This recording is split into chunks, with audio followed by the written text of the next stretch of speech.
आज हम बताएंगे कि परमात्मा जीव के लिए कितने दयालु हैं।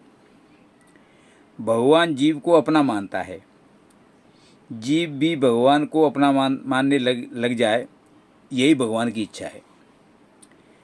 मनुष्य किसी स्थिति में हो, भगवान जीव को अपनी ओर खींचते रहते हैं, स्थिर नहीं रहने देते हैं।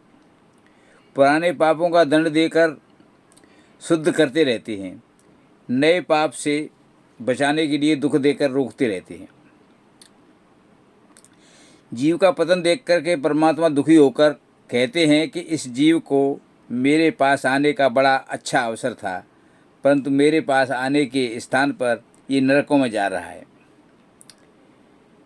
सुख दुख आदर अनादर दिलाकर जीव को चेताते रहते हैं और हमेशा अपनी ओर खींचते रहते हैं।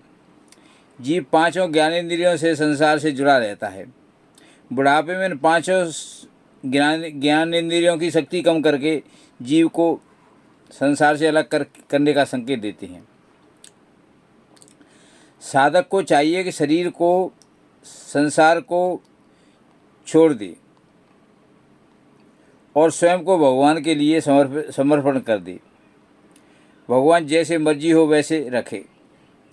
भगवान जीव की हर धार्मिकता से खिन्न नहीं होकर के हमेशा अपनी ओर खींचते रहते हैं।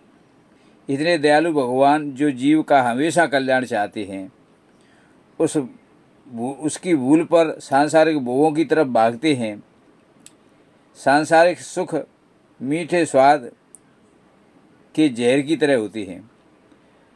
भक्त भगवान की दयालुता को समझते हैं, अतः अनुकूलता प्रतिकूलता को भगवान का ही बुलाने का और शुद्ध करने का साधन मानते हैं। इतने दयालु हैं कि भगवान आपकी जिद को भी, आप दूर भाग रहे हैं फिर भी आपको प्रयास करते रहते हैं। ऐसे दयालु भगवान की तरफ क्यों जाने में पीछे क्यों रहती हो?